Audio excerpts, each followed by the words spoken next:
Je vous invite à vous lever. Et j'espère que vous avez de la patience de m'écouter encore une fois, non?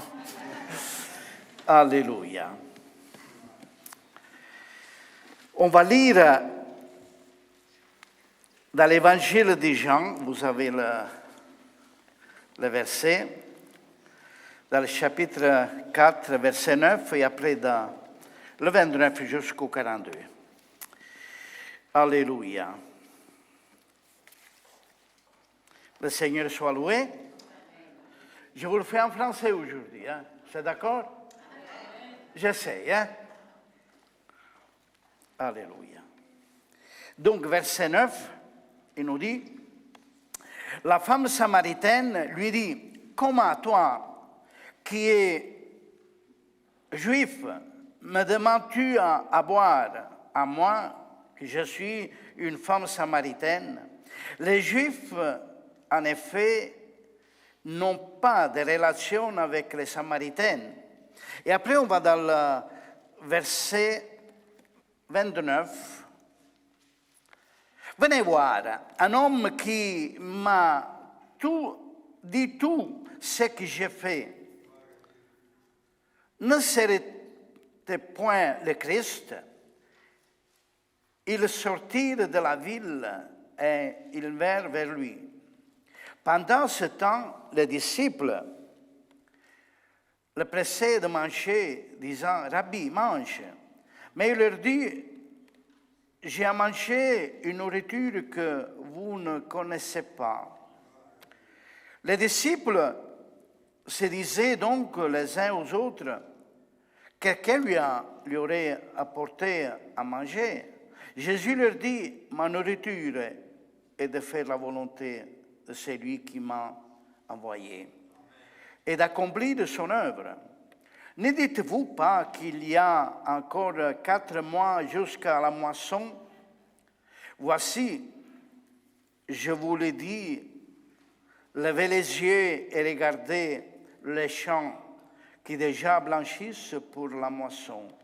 Celui qui moissonne reçoit un salaire et amasse des fruits pour la vie éternelle, afin que celui qui sème et celui qui moissonne se réjouissent ensemble.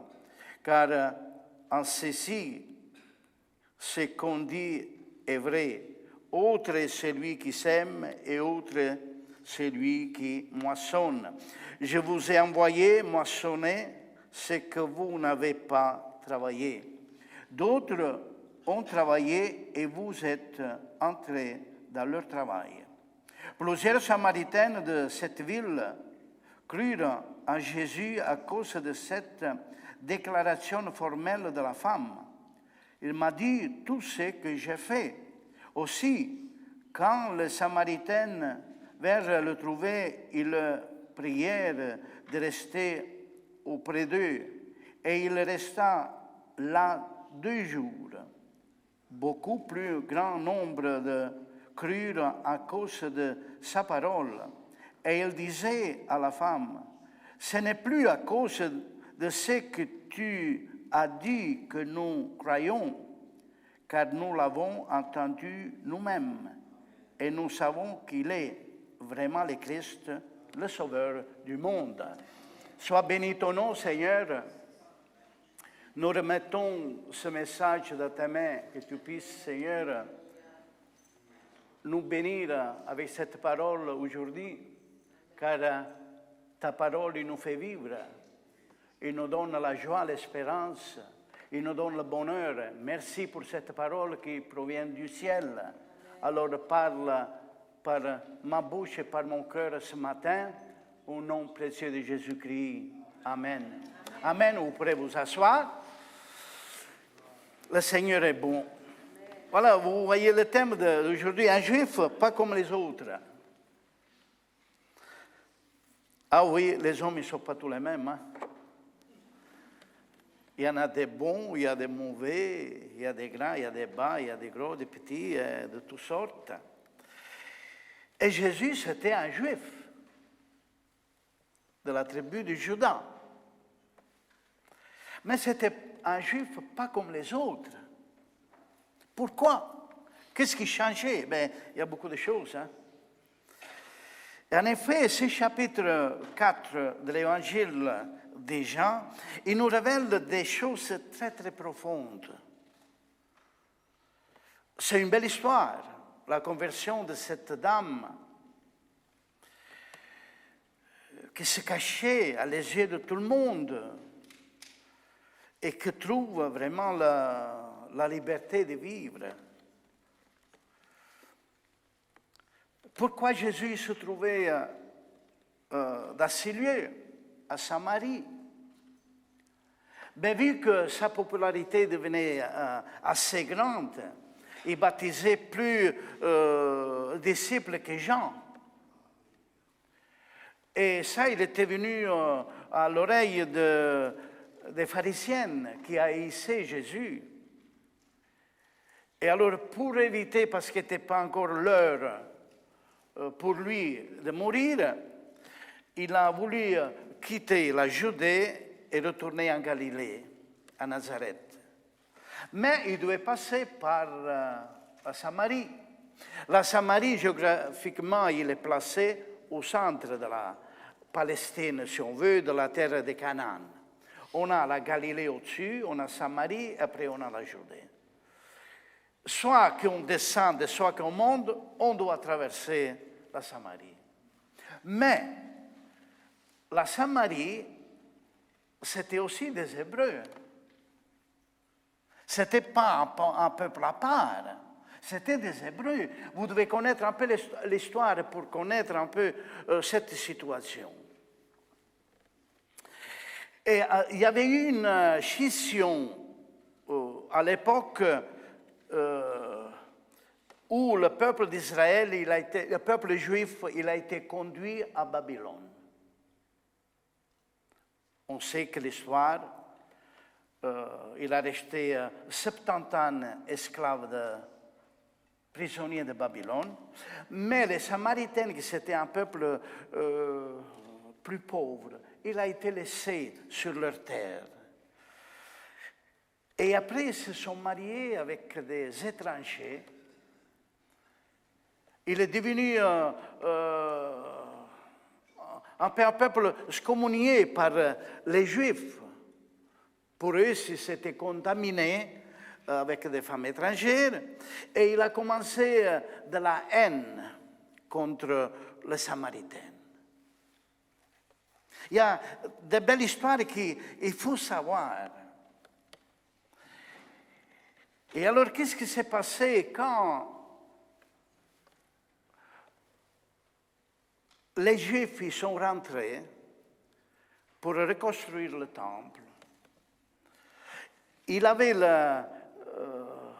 le grand sacerdoce qui s'était marié avec la fille de Sanballat. Qui était Sanballat? C'était le chef des Samaritains. Et c'était l'ennemi numéro 1 des Juifs. Mais l'amour, vous savez, hein, elle est plus forte que toute autre chose. Mais au temps de Néhémie, on lui a fait faire le choix. Ou tu quittes cette femme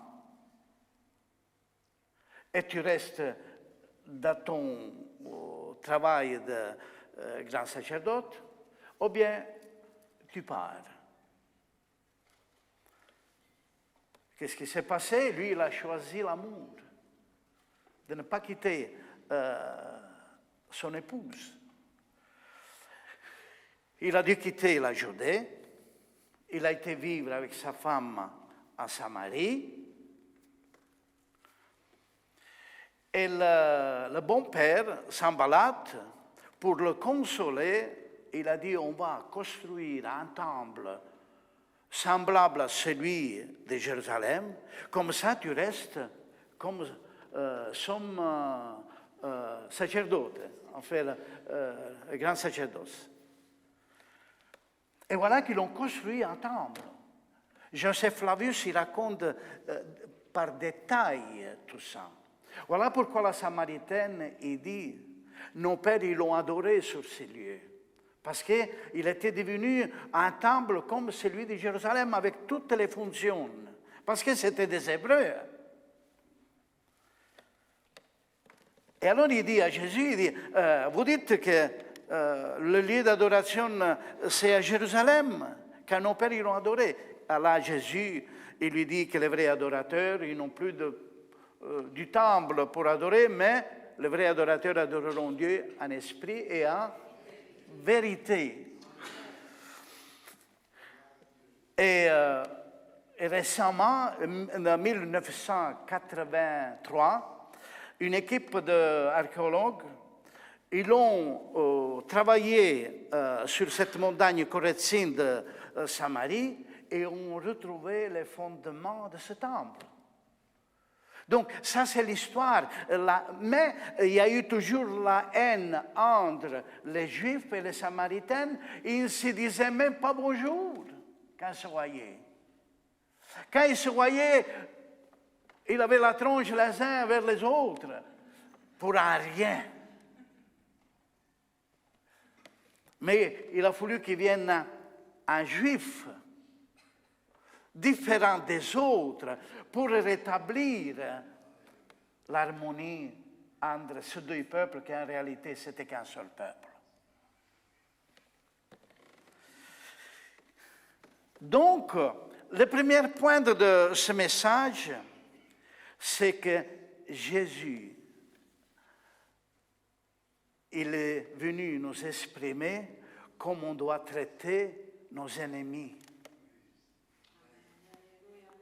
Et dans l'histoire biblique, on sait bien que les Juifs, ils haïssaient, même ceux qui venaient du nord, le Gaélien, ils haïssaient les Samaritains.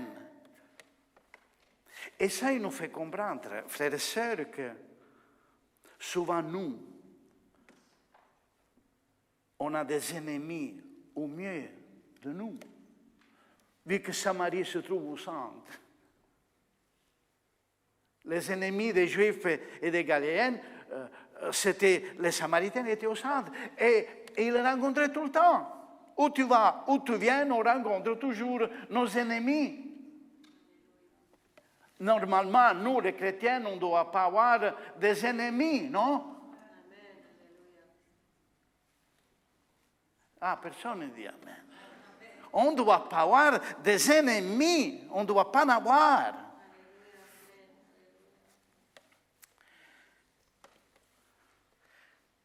Même les disciples de Jésus, les Samaritains, ils n'ont pas voulu donner le logement. Parce que le chemin était long et souvent, ils devaient s'arrêter à Samarie pour se reposer, pour dormir la nuit et tout. Et même, ils l'ont exclamé, et dit, Seigneur, fais qu'il tombe du feu du ciel et qu'il le brûle. La haine, il conduit à la mort. La haine, c'est un sentiment qui tue. Voilà que les ennemis, on l'a toujours entre nous. Peut-être que ce n'est pas nous, hein? Peut-être que c'est eux, mais ils sont quand même des ennemis. Pour nous, c'est mieux qu'on ne le rencontre même pas, mais on le rencontre. Des ennemis, on peut l'avoir sur le travail. Des ennemis, on peut l'avoir, je ne sais pas, dans la famille. Ah oui, les plus grandes guerres, se font en famille souvent. Hein? Se fait en famille, les plus grandes guerres. Donc, c'est des ennemis. Mais le Seigneur, il nous apprend aujourd'hui comment traiter nos ennemis. Un chrétien, ce n'est pas une personne quelconque. C'est un vrai chrétien. Jésus, c'était un vrai juif. Sois béni ton nom. Et dans les évangiles, Jésus parle souvent comme traiter nos ennemis. S'il a faim, donne-lui à manger. S'il a soif, donne-lui à boire.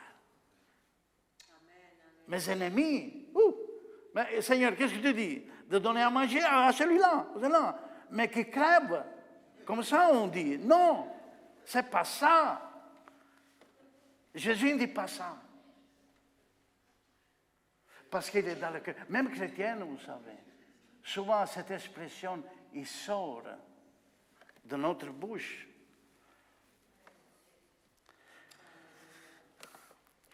Vous savez, cette réconciliation, il s'est passé simplement avec un contact d'une personne, une seule.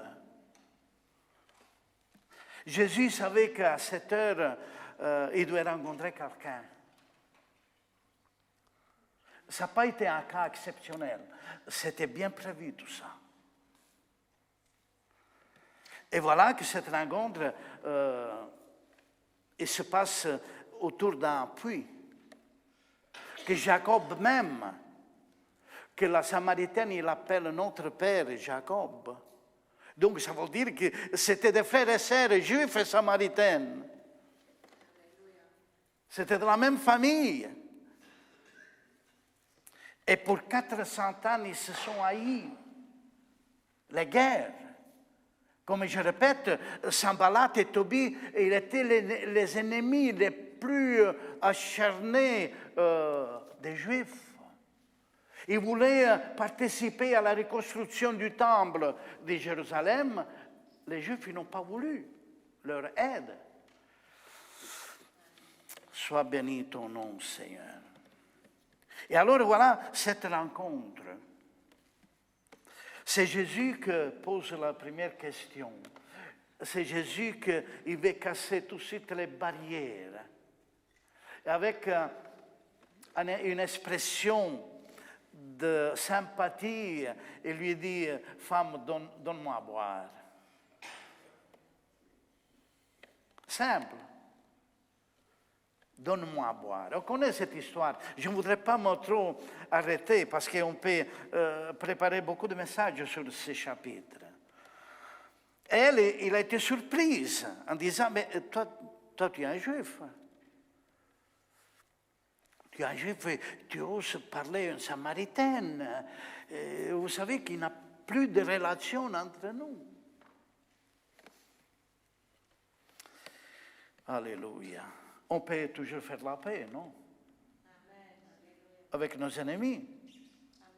Il y a toujours un moyen d'aller au dialogue, de se mettre d'accord, de reconnaître nos erreurs, les uns les autres. Et la guerre sauvage, il est entre le mari et la femme, acharnée. On se tue, Marie tue la femme tue son mari. Pourquoi ils sont devenus des ennemis? On peut trouver un accord. Mais vu que de nature on est têtu, on veut toujours gagner la bataille. Nous, l'orgueil, on ne se soumet pas. Et voilà, la guerre continue et s'aggrave. Et on se tue. Mais Jésus il a voulu montrer que lui, c'était un juif différent des autres. Et en lui disant, il dit, mais si tu savais qui te demande à boire, toi-même tu aurais demandé. Et lui t'aurait donné de l'eau vive. Mais c'est des choses qui n'arrivent pas encore à capter. Mais déjà, le dialogue il s'est ouvert. Il s'est ouvert. Et Jésus n'a profité que les disciples n'étaient pas là. Ils étaient partis à la ville pour acheter à manger. Et lui, il a profité pour retrouver, parce que si c'était les autres, peut-être qu'on a fait même on aurait fait même des reproches à Jésus, pourquoi il parle avec cette femme-là, hein? Mais lui, il a profité qu'ils ne sont pas là. C'est bien une relation directe avec le Seigneur. À lui, on peut parler. Cette femme, elle était libre. Maintenant, le discours, il était ouvert, libre de parler directement. Et Jésus se révèle directement comme le Messie. Je ne peux pas développer ce thème ce matin parce qu'il y a d'autres points à développer. Lui, il se révèle que c'est le Messie. Pourquoi? Parce que Jésus, il lui révèle le secret de son cœur. Quand il lui a dit, allez, va, appelle ton mari. Oh, mais moi je n'ai pas de mari. Hein? Ah oui, tu as raison, fille. Hein? Tu as raison, parce que tu n'as eu 5, et celui que tu as maintenant, ce n'est pas toi. C'est marié d'une autre. Mais je vois que tu es prophète. Mais je vois que tu connais un peu mon intimité. Mais tu es prophète. Oui, nous, on attend. Vous voyez, c'était une femme religieuse. C'était une femme qui connaissait les Écritures. Il attendait le Christ, il attendait le Messie. Mais pas pour ça qu'elle était sauvée. Hein? Alors la religion, il ne te sauve pas. Connaître la Bible, connaître des passages bibliques, il ne te sauve pas. Ce qui te sauve, que tu as une relation intime avec lui et que tu demandes pardon et que tu acceptes Jésus dans ta vie. Ça, c'est la vraie relation. Ah, il était religieux, mais il faisait sa vie. Hein?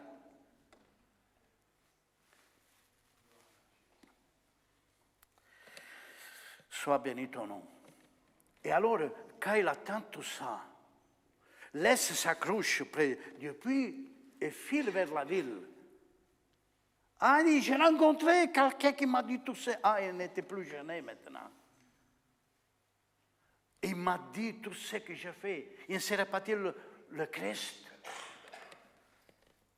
Et vu que de nature on est curieux, il dit, ben, on va la voir, on va écouter ce qu'il dit. S'il a dit la vérité à elle, on peut imaginer qu'est-ce qu'il y a encore à nous dire. Laissez-nous attirer par le message de Jésus-Christ. C'est très important, frères et sœurs. C'est une histoire magnifique. Il y a beaucoup de choses à nous transmettre, à nous dire. Lui nous parle du ciel, lui nous parle de grâce, lui nous parle d'amour. La réconciliation, elle était faite.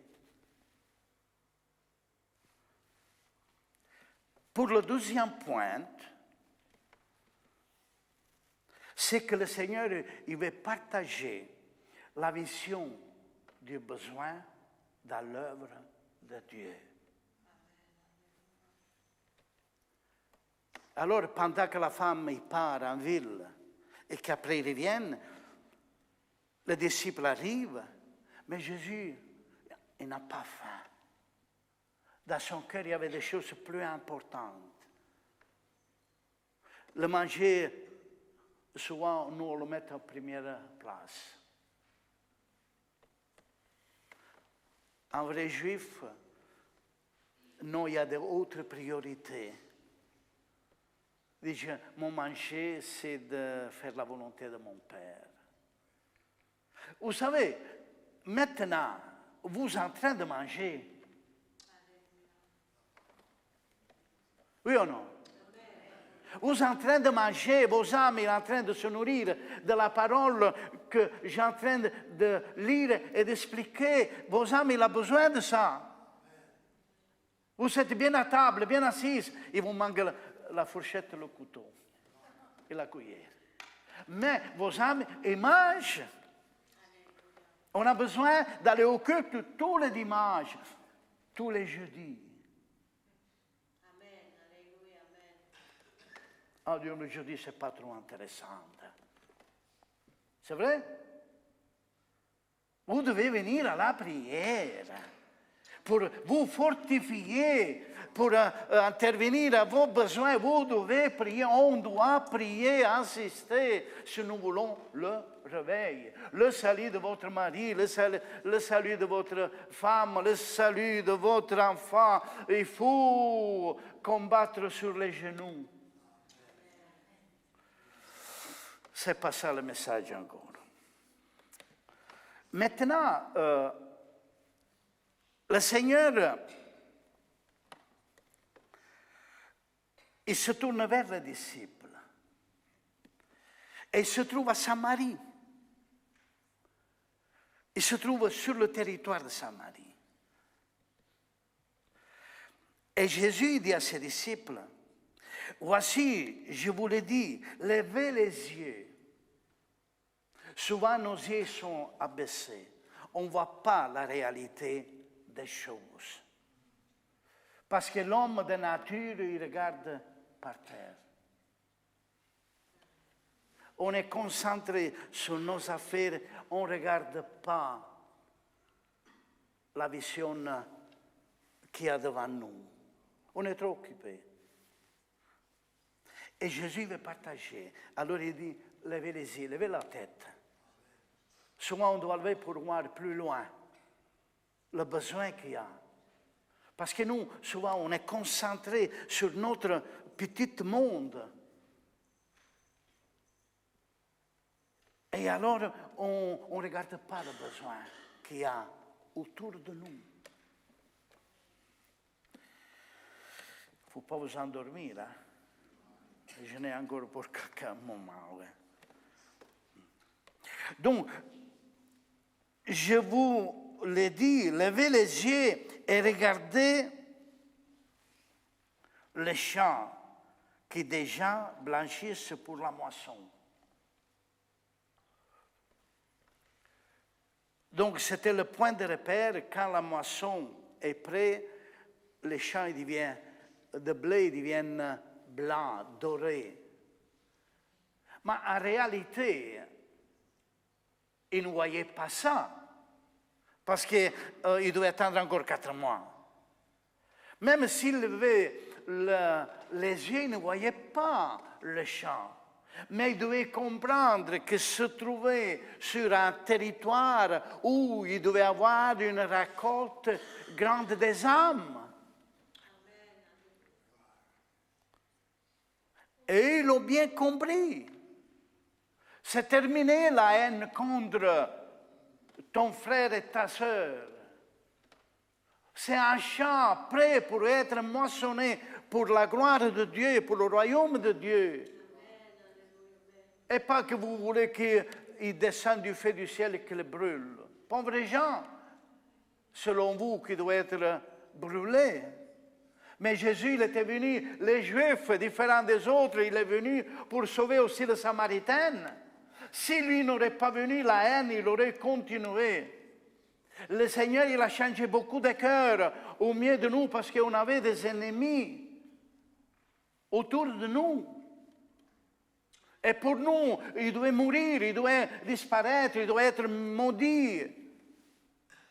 Heureusement que le Seigneur, il nous a sauvés, il nous a montré qu'il faut l'aimer, ces gens-là. Lui aussi, il avait des ennemis sur la croix. On le clouait. Et lui, il se tourne vers ce peuple en regardant et dit, Père, pardonnez quand ils ne savent pas ce qu'ils font. Combien de fois, nous, on fait des choses qu'on ne sait pas pourquoi on le fait. Parce qu'on est comme ça. Alléluia. Alors, les disciples ils devaient partager cette vision. Les Samaritaines, ils ont besoin du salut. C'est terminé la haine. Ce peuple, il doit être aimé. Ce peuple, c'est ton frère et ta sœur, sont des Hébreux, les enfants d'Abraham, d'Isaac et de Jacob, qui ont la promesse que le Christ il va arriver chez eux. Il n'était pas venu, Jésus, rien que pour les Juifs, il était venu pour les Samaritains et pour les Galiléennes, et il était venu pour toute l'humanité. Mais il a commencé à réconcilier son peuple, le sien, près de ce puits. Alléluia. Mais il faut que les autres aussi partagent notre vision. C'était ses disciples. Il avait été choisi pour prêcher à tout Israël, le royaume de Dieu est proche. C'est bien quand quelqu'un il nous ouvre les yeux pour voir plus clair, non? C'est magnifique. Quelquefois, on a les yeux fermés sur beaucoup de choses. Et après, il arrive quelqu'un qui nous ouvre les yeux. Ah, je ne voyais pas clair. Je ne voyais pas comme ça. Alléluia. Et après, maintenant, on rentre dans un autre point très important. Oui, Jésus il a voulu montrer le besoin qu'il y a. Le champ est grand. Et il n'a pas assez d'ouvriers. Ça, c'est le grand problème. Je me rappelle quand c'était la période de la moisson à l'Italie, on devait couper le blé. C'était urgent. Vous savez, le blé, quand il est en maturation, il faut le couper tout de suite. Car s'il a une pluie qui vient et que ça dure 2 jours, le blé germe. Il n'est plus bon. Donc l'urgence pour le champ de blé, c'est important. C'est pour ça qu'il manque des ouvriers.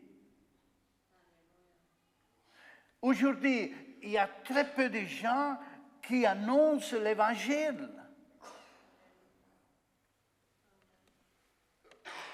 On a beaucoup de couples chez nous, dans cette communauté. Est-ce que vous évangélisez? Est-ce que vous distribuez des traités? Est-ce que vous voyez le besoin de tous vos copains, vos amis? Bon. Alors, réveillons-nous. Réveillons, ça veut dire ouvrir les yeux, le lever et regarder le besoin qu'il y a autour de toi. C'est important. Si tu ne le fais pas, ce n'est pas un autre qui va le faire. C'est Dieu qui t'a placé là, dans ton monde. Sinon, tu es responsable des âmes qui vont à l'enfer. Il faut prêcher l'évangile, frère. C'est pour ça qu'il faut étudier la Bible. Il faut avoir une relation. Le chant, il faut le partager. Jésus l'a dit, le champ est grand et les ouvriers sont peu. Priez le patron de la moisson que c'est Dieu. Prions. Ou priez, on prie. On doit prier afin que Dieu envoie des ouvriers. Et on ne doit pas se contenter seulement de notre salut. Alléluia. Non, on a un devoir à respecter, on a un travail. On ne chôme pas. C'est vrai que dans le monde, il manque du travail. Il y a beaucoup de chômeurs. Mais dans l'église aussi, il y a beaucoup de chômeurs parce qu'ils ne veulent pas travailler. Parce que si le Seigneur a dit, le champ est grand. Mais Samarie, il avait été mis un peu à côté. Eux, c'était les chefs religieux, les Juifs, une réputation, une arrogance aussi. Jésus l'a condamné. Il ne voyait pas que ses frères et sœurs de Samarie,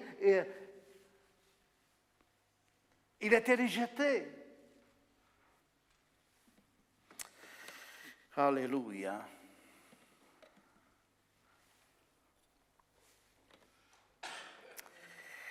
Maintenant, on rentre dans le troisième point, que c'est le travail d'équipe, il lavoro di squadra. Vous savez, Dieu, il a doué l'homme de talents. Qui sait faire une chose, qui sait faire une autre chose, mais qu'après toutes ces choses, on les met ensemble. Quand on doit construire le temple de Jérusalem et la tente dans le désert déjà, Dieu il avait donné de l'agilité à des hommes de travailler l'or, de travailler l'argent, de travailler le bois, de faire de la sculpture, de fondre l'or. Et c'est une sagesse que Dieu il avait accordée. Si tu sais faire de belles choses, c'est parce que Dieu t'a donné de la sagesse. Il faut le mettre en œuvre, cette sagesse. Qu'après ta sagesse, ton travail que tu as réalisé avec la sagesse que tu as donnée, il va être mis à côté de la sagesse d'un autre travail. Par exemple, la construction des avions, il y a des pièces qu'on fait en Belgique, des pièces qu'on fait, je ne sais pas, en Allemagne, et qu'après on l'assemble. Il doit respecter des normes, des mesures précises, et après il l'assemble. Mais moi, je ne peux pas me mettre à construire un avion tout seul. Hein. J'ai besoin d'une équipe. Même en bois, je ne sais pas la faire. Vous comprenez? Donc Dieu demande un travail d'équipe pour développer la grâce dans le monde. Pourquoi? Parce que nous, on n'est que des humains, on a notre petit monde autour de nous, et c'est tout, on a besoin des autres pour réaliser. Et ici, il nous parle que pour arriver, on doit être unis. Et surtout, pour réaliser certaines choses, on ne doit pas se contrarier. Si nous, on se contrarie, nous, on ne peut pas réaliser le travail d'équipe. Il faut qu'on raisonne avec la tête. A dit, toi, tu sais faire ça. Moi, je sais faire ça. Qu'est-ce que c'est qui nous sépare? Il y a peut-être un point. On doit le trouver, en fait, que ta réalisation et la mienne, ils se mettent ensemble. Amen. Sinon, moi, je n'arriverai jamais. Je ne pourrais jamais bêcher mon jardin s'il n'aurait pas celui qui construit la bêche. Hein? Non? C'est comme ça. On n'aurait rien sur le marché s'il n'aurait pas des agriculteurs qui travaillent. Une femme, quand c'était pendant la semaine, j'ai regardé un peu la politique à l'Italie, il s'accrochait à la ministre. C'est une femme de l'Époulie qui travaille dans les vignes, dans l'agriculture. Et on lui donne presque rien. La pension, 300 €. Sa femme, il a dit, moi, 300 €, je le refuse, je ne vais pas. Mais sachez, cher ministre, que les fruits que vous avez sur votre table, quand vous mangez, ils viennent d'ici. Ils viennent de chez nous.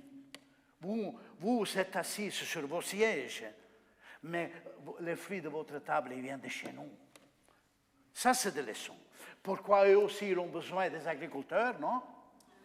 Mais on a besoin d'eux, nous, pour nous administrer. Voilà que le travail doit être mis ensemble. Le travail d'équipe, il doit se réaliser. Et lui, il explique très clair, le Seigneur, en lui disant, celui qui maçonne reçoit un salaire, et c'est normal. Chaque travail, il a droit à un salaire. Et amasse des fruits pour la vie éternelle, afin que celui qui sème et celui qui maçonne se réjouissent ensemble. Voilà, quand un travail il a été réalisé par moi, par toi, par un autre, tout, on le regarde. Moi, c'est magnifique, hein? Ce n'est pas mon œuvre à moi tout seul, c'est l'œuvre à nous. Si Dieu il a voulu reconstruire cette assemblée à Marcinelle qui a été presque détruite, ce n'est pas le travail à moi seul, c'est le travail à nous. Oui ou non? Si on a acheté ce local, on l'a payé ensemble, on a travaillé ensemble, il y a eu des risques pour tout le monde, mais c'est à nous, on l'a fait ensemble. On l'a payé, on l'a restauré, on jouit. Pourquoi? Parce que ça a été un travail d'équipe.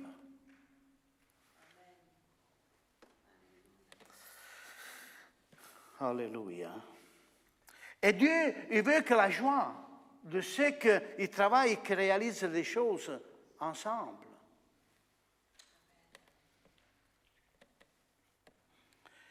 Alléluia. Car en ceci, ce qu'on dit est vrai. Autre est celui qui sème, et autre est celui qui moissonne. Je vous ai envoyé moissonner ce que vous n'avez pas travaillé. Et en effet, peut-être qu'il y a eu des gens qui l'ont travaillé, mais ils n'ont pas vu leur travail. C'est les autres qui sont venus après, ils ont récolté les fruits de leur travail. Combien de missionnaires, ils ont parti dans des pays où il y avait la persécution, ils ont travaillé, ils ont même donné leur vie. Mais dans ces pays, il est né une église, un mouvement. L'évangile, la sémence, il a été semé. La sémence de la réconciliation, le Seigneur, il a semé dans le cœur de cette dame, la Samaritaine, une personne. Qu'est-ce qui fait cette personne? Allez, directement au village. Il rentre déjà à l'équipe. Jésus parle, voilà, il transmet à cette femme part dans son village. Il dit, ben, il a dit tout ce que j'ai fait. Ah, on va voir. Alors, ils viennent, eux aussi. Et il écoute le message de Jésus. Ah, dit maintenant, oui, tu nous as dit, mais maintenant on croit parce qu'on l'attend de parler nous-mêmes. Donc, il rentre dans ce travail. Jésus qui commence, qui sème, la Samaritaine qui va. Après, eux, ils viennent. Mais les disciples, ils restent. Mais ici, il y a du travail, dit Jésus. Alors, levez les yeux et regardez le travail qu'il y a à faire. Unissez-vous, travaillez. Et plus tard, on voit que Philippe descend dans Samarie, prêche l'évangile avec des signes, des prodiges et des miracles qui se passent à Samarie. C'était un peuple assoiffé, les démons chassés par Philippe. Il était devenu un champ de mission, Samarie, le champ des ennemis des Juifs. Maintenant, des Juifs qui descendent pour prêcher l'évangile. Pierre et Jean, ils descendent pour le baptême du Saint-Esprit. Ils sont baptisés aussi du Saint-Esprit, les Samaritains. Qu'est-ce que Dieu peut faire avec nos ennemis? Si nous, on donne à manger et à boire et aider, tendre la main à celui qui ne nous aime pas. Ça ne fait rien s'il nous dit « je ne t'aime pas ». Ça ne fait rien. Nous, on n'a pas aimé le Seigneur et pourtant il nous a aimés. Maintenant, on l'aime.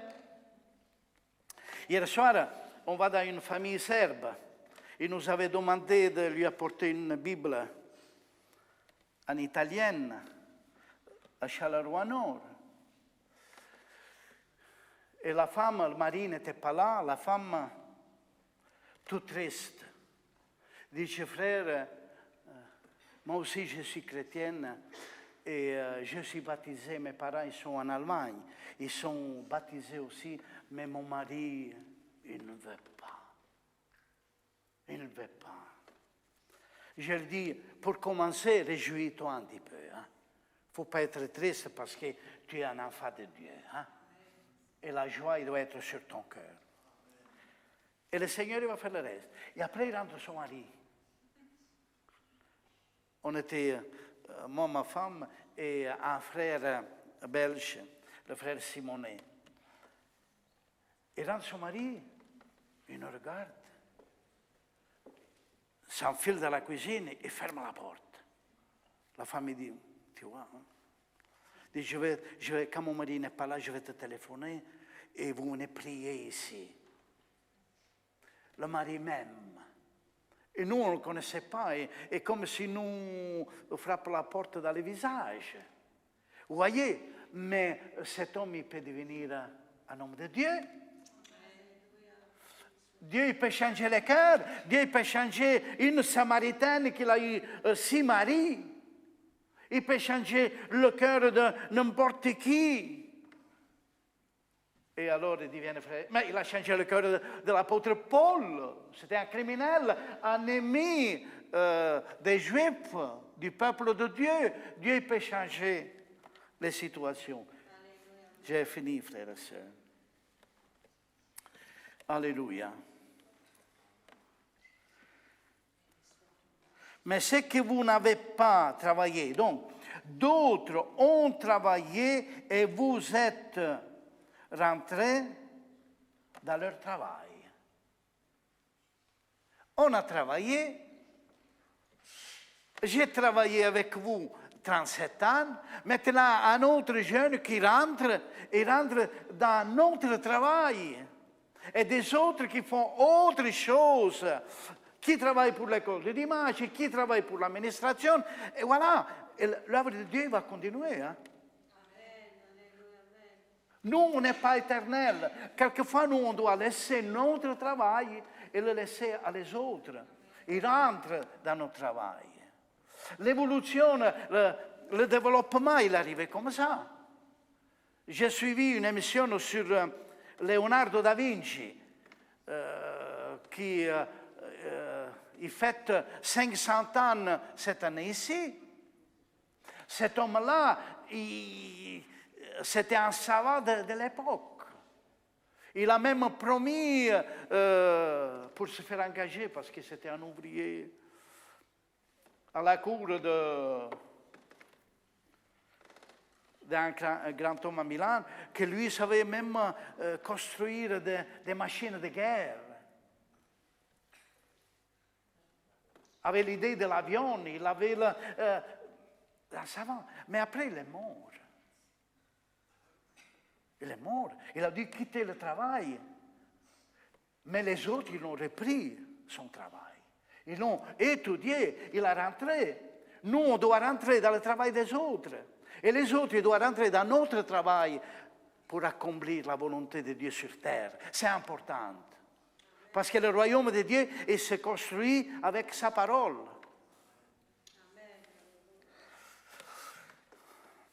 Plusieurs Samaritaines de cette ville crurent en Jésus à cause de cette déclaration formelle de cette femme. On ne sait pas l'effet de la parole de Dieu quand nous, on la prêche et on la prononce. On la laisse à l'Esprit Saint de travailler, de rejoindre le cœur qui ont besoin de la grâce. Il m'a dit tout ce que j'ai fait.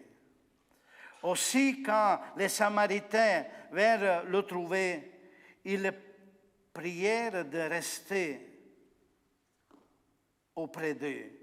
Et il resta 2 jours. Donc, il n'était pas pressé, le Seigneur. Il n'était pas pressé de rejoindre la Galilée.